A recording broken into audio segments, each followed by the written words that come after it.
नमस्कार साथियों, योग ज्योतिष नवनीतम यूट्यूब चैनल में आपका हार्दिक अभिनंदन। और आज का जो विषय है भाग 15 में तो थोड़ा विस्तृत है, जल्दी हम पढ़ेंगे और सावधानी से, सतर्कता से, जागरूक अवस्था में पढ़ेंगे। तो इसमें राजयोग का विषय हम शुरू करने जा रहे हैं। राजयोग क्या है, उत्तम मध्य अधम साधकों की गति कैसे होती है, उनके बारे में हम पढ़ेंगे। पहला प्रश्न आ रहा है, राज शब्द की मूल धातु क्या है? ऐसा आ जाता है, यह राज दीप्तौ, धातु से निष्पन्न दीप्ति अर्थ में यानी प्रकाश अर्थ में प्रयुक्त शब्द है ये राज। अगला है, अष्टांग योग को राजयोग किस उपनिषद में कहा गया है? ये भी एक सोचने वाला, अष्टांग योग को राजयोग कहाँ कहा गया है? हम अक्सर पढ़ते हैं कि स्वामी विवेकानंद जी ने राजयोग कहा, ठीक है, पर त्रिशिखी ब्राह्मण उपनिषद में आता है अष्टांग योग को राजयोग की संज्ञा दी है।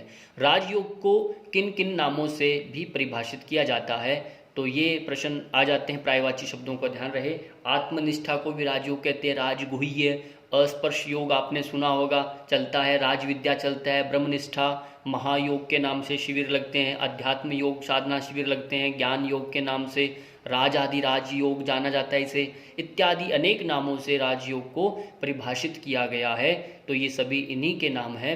अगला प्रश्न है, कर्म योग, ध्यान योग और भक्ति योग किस योग के अंग हैं? ये राजयोग के ही अंग हैं। इन तीनों को जब सिद्ध करते हैं तो राजयोग स्वतः ही सिद्ध हो जाता है।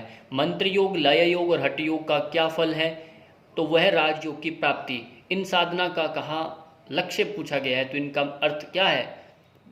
राजयोग विनम, आगे इसका पढ़ेंगे, बिना राजयोग आए हठ योग विना न राजयोगम, राजयोग विना न हठ योग सिद्ध्यति, ऐसा महर्षि हठ योग प्रदीपिका में कहते हैं स्वामी स्वात्माराम जी। राजयोग की प्राप्ति का अर्थ बताया। अगला प्रश्न आता है, योगी स्वात्माराम हठ योग का प्रमुख उद्देश्य किसे कहा है? केवलम राजयोगाय हठ योग हठ विद्या उपदिश्यते, ऐसा कहा। केवलम राजयोग की अर्थात मैं इस हठ विद्या का उपदेश केवल राजयोग की प्राप्ति के लिए ही कर रहा हूँ। ये पहले ही स्टार्टिंग में ही उन्होंने प्रारंभ में अपने ग्रंथ में कह दिया श्लोक में।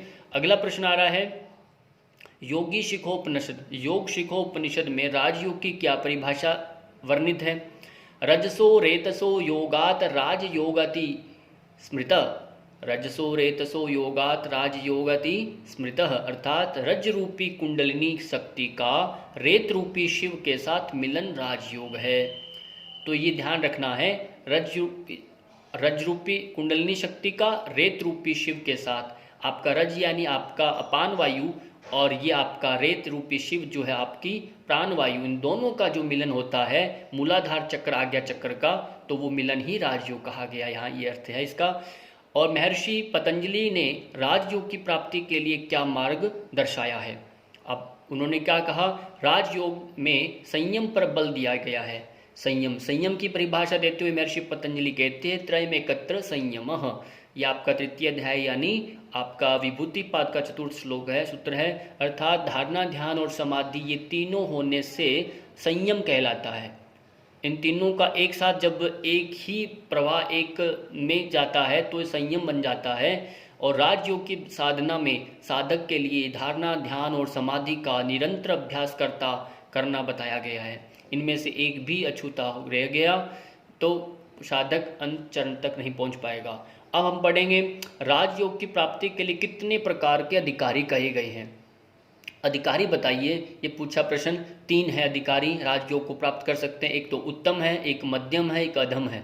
इन तीनों में से पहला उत्तम कोटि के साधक किस साधना से समाधि को प्राप्त कर सकते हैं, ये बताइए। तो उन्होंने कहा, अभ्यास एवं वैराग्य द्वारा। आपने पढ़ा, अभ्यास वैराग्याभ्याम तन निरोधः, ये महर्षि पतंजलि का पहले ही समाधि पाद में आता है। तो अगला कहा, मध्यम कोटि के साधक किस साधना में समाधि को प्राप्त किया कर सकते हैं? तो कहा क्रिया योग।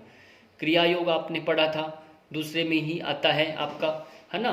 तो साधना पाद में क्रिया योग यानी तप स्वाध्याय ईश्वर प्रणिधानानि क्रिया योग, ये मध्यम वर्ग के जो साधक हैं उनके लिए है ये।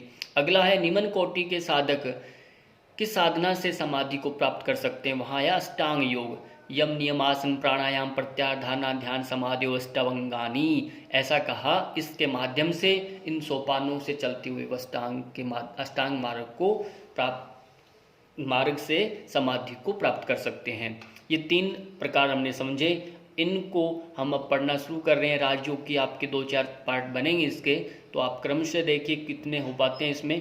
महर्षि पतंजलि द्वारा निर्दिष्ट उत्तम कोटि के साधक कैसे राजयोग की प्राप्ति कर सकते हैं, स्पष्ट करें।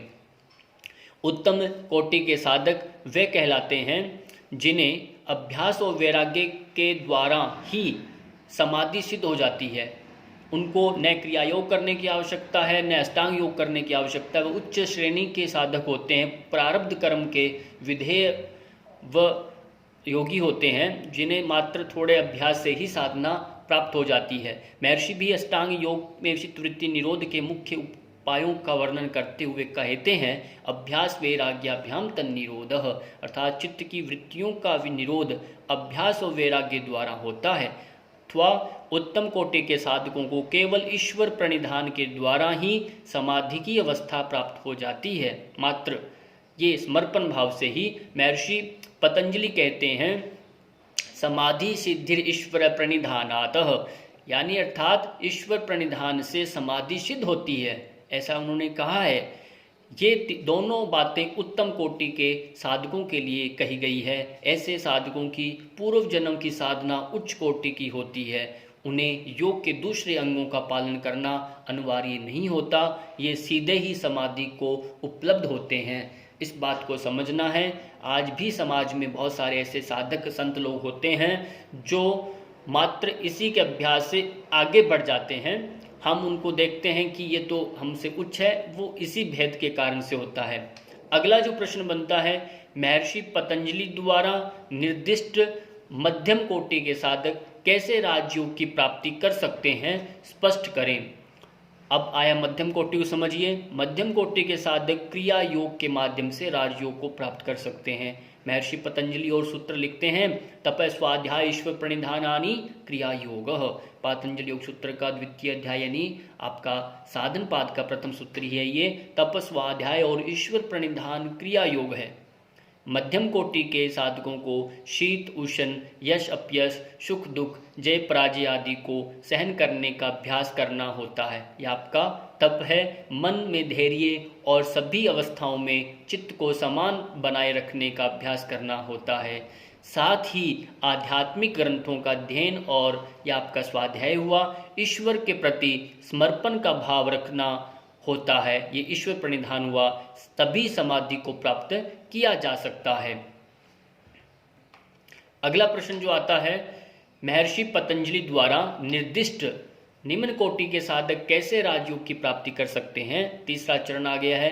अधम कोटि के साधक यानी जिन्होंने अभी तक योग साधना प्रारंभ नहीं की है, यानी उनका इस जन्म में, जैसे कई बार बच्चे प्रवेश लेते हैं, क्लासों में आते हैं, बड़ी उम्र के हो जाते हैं और आने के बाद वो नए नूतन अभ्यासी जो होते हैं, प्रथमतः ही उन्होंने कभी नहीं पढ़ा, तो उनके लिए कहा, तो वह संसारी लोगों के लिए जिन्होंने पूर्व जन्म में कोई ऐसा कर्म नहीं किया योग साधना की दृष्टि से, तो उनके लिए अष्टांग योग की साधना आवश्यक है। तो इस मार्ग से होकर वो आगे जाएंगे। तो यम नियम आसन प्राणायाम प्रत्याहार धारणा ध्यान समाधि अष्टावंगानी, पातंजलि योग सूत्र 2वां अध्याय 29वां सूत्र जो है ये, अर्थात यम नियम आसन प्राणायाम प्रत्याहार धारणा ध्यान और समाधि राजयोग के 8 अंग हैं। कोई आपसे पूछे राजयोग के 8 अंग कौन से हैं, तो आप इन्हीं को बताएंगे। तो क्योंकि योग के सभी अंगों के पालन से उनका शरीर और मन सबल और शुद्ध हो सकेगा, तत्पश्चात ही उनको समाधि की प्राप्ति हो सकती है।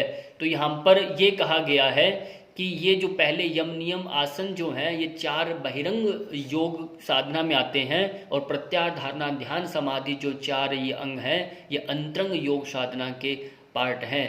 तो यहाँ प्राणायाम को यहाँ सेतु के रूप में लिया जाता है। तो ये इनके माध्यम से भी वह आगे अपने को लेके जा सकता है। अगला प्रश्न जो बनता है, शास्त्रों में राजयोगियों की कितनी अवस्थाएं बताई गई। ये तो हमने पढ़ लिया महर्षि पतंजलि के अनुसार। अब थोड़ा ऐसा पढ़ते हैं, शास्त्रों में, अन्य ग्रंथों में, उपनिषदों में राजयोगियों की कितनी अवस्थाएं बताई गई हैं। तो 4 कही गई है। प्रथम आता है कल्पित, द्वितीय क्या है मधुभूमिक, मधु प्रतीक और अतिक्रांत भावनीय, ये 4 तरह की अवस्थाएं हैं, ये भी परीक्षाओं में आती है। मधुभूमिक अवस्था कौन सी है, मधुप्रतीक कौन सी है, ऐसे नाम से अलग अलग आ जाती है, तो इनको थोड़ा समझ लीजिए। प्रथम कल्पित राजयोगियों की अवस्थाएं एवं समाधि क्या होती है उसे स्पष्ट करें। इसमें प्रथम कल्पित योगी को प्रारंभिक अवस्था का साधक कहा जा सकता है। यानी जहां हम पढ़ रहे थे अष्टांग योग प्रथम योगी के साधक होते हैं, जो प्रथम कल्पित जो भूमि है, इसमें क्या है, प्रथम कल्पित योगी को प्रारंभिक अवस्था का साधक कहा जा सकता है, जो सवितर्क समाधि का अभ्यास करता है। सवितर्क समाधि आपने 4 तरह की समाधियां पढ़ी थी, उनमें से पहले वितर्क विचार आनंद अस्मिता अनुगमात संप्रज्ञात है। उनमें से जो पहली वितर्क और विचार 2 तरह की समाधियां थी, उनके भी 2 उपभेद हैं, सवितर्क और निर्वितर्क, सविचार और निर्विचार। तो वहाँ इन्हीं की चर्चा इसमें रहेगी। तो यहाँ कहा सवितर्क समाधि का अभ्यास वह करता है, प्रथम कल्पित वाला अभ्यासी। मधुभूमिक राजयोगियों की अवस्था एवं समाधि क्या होती है स्पष्ट करें। मधुभूमिक जो है, मीठा ऐसा अवस्था जो बनती है, योगी इसमें से थोड़ा उच्च कोटि का होता है। जो निर्वितर्क होता है, जिसमें तर्क रहित होता है, वो निर्वितर्क रहता है, समाधि का अभ्यास करता है। तो यहाँ इसको आप समझ लेंगे। मधुभूमिक किस समाधि से जुड़ा हुआ है, ये एक समापत्तियाँ हैं, ये निर्वितर्क समापत्ति, सवितर्क समापत्ति के नाम से इन्हें जाना जाता है। 4 तरह की समापत्तियाँ हैं। अब आगे पढ़ेंगे मधुप्रतीक राजयोगों की अवस्था एवं समाधि क्या होती है उसे वर्णन करें। मधुप्रतीक आनंदानुगत अवस्था में रहते हैं। मधुप्रतीक योगी जो होते हैं वह आनंदानुगत अवस्था में रहते हैं और विचारानुगत समाधि का अभ्यास करते हैं। तो आपने 4 तरह की समाधियां पढ़ी थी। सबसे पहले वितर्क विचार आनंदास्मिता, है ना, आनंदास्मिता, ये विचारानुगत समाधि का तो अभ्यास करते हैं और आनंदानुगत अवस्था में रहने वाले मधुप्रतीक भूमि वाले लोग होते हैं, जिन्हें आगे हम पढ़ेंगे। इसमें क्या दिया गया है, अतिक्रांत भावनीय राजयोगों की क्या अवस्था होती है विस्तार से बताएं। अतिक्रांत भावनीय योगी अस्मितानुगत समाधि सिद्ध होते हैं। अस्मिता ये एक सूक्ष्म अहंकार होता है, जो बहुत ही सूक्ष्म होता है। विद्वानों के अंदर अस्मिता अहंकार जो है, तो इसमें इसके समाधि सिद्ध होते हैं ये, तथा उन्हें ऋतंबरा प्रज्ञा प्राप्त होती है। निर्विचार वैशारद्य अध्यात्म प्रसाद है, जो हम कहते हैं, निर्विचार हो जाते हैं और एक इनमें कोई ऐसा दृष्ट अदृष्ट कोई भेद नहीं रहता, सब इनकी इंद्रियां संयमित होती हैं। तो ये रित यानी सत्य का इनको अंबर यानी बिल्कुल आकाश तत्व का तात्विक इनको मर्मज्ञ ज्ञान हो जाता है। तो ऐसी इनकी प्रकृष्ट बुद्धि जब होती है तो अस्मिता अनुगत समाधि जब सिद्ध हो जाती है। कहने का मतलब है जिससे उन्हें असंप्रज्ञात समाधि का लाभ प्राप्त होता है। असंप्रज्ञात समाधि डायरेक्ट, यानी पहले वाली समाधियाँ जितनी थी ये संप्रज्ञात समाधियों के ये पार्ट थे, भाग थे, और अब जो है ये असंप्रज्ञात समाधि का प्राप्त होना। जब ऋतंबरा प्रज्ञा के लिए भी साधक के चित्त में वैराग्य उत्पन्न हो जाता है और तो चित्त का कार्य पूर्ण होने से वह अपने कारण प्रकृति में लीन हो जाता है और आत्मा अकेली रह जाती है, वह चित्त से प्रभावित नहीं होता। इसी को योग में कैवल्य के नाम से पुकारा जाता है और जिसे मोक्ष या मुक्ति भी कहते हैं।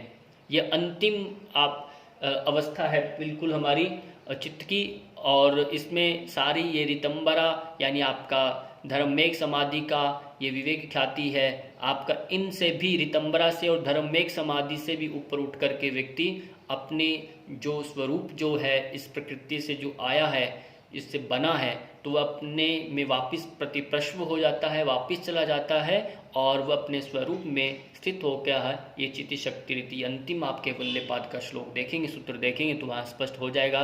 तो इसी तरह से आपकी ये भूमियाँ स्पष्ट हुई। इसी के साथ बहुत बहुत धन्यवाद सबको। और जो समझ में नहीं आता प्रकरण तो आप जरूर पूछा करें, प्रश्न किया करें, इसको बताया करें कहाँ कहाँ त्रुटि रह रही है। नए अभ्यासी हम भी आपकी तरह पढ़ रहे हैं तो आप बताया करें। धन्यवाद।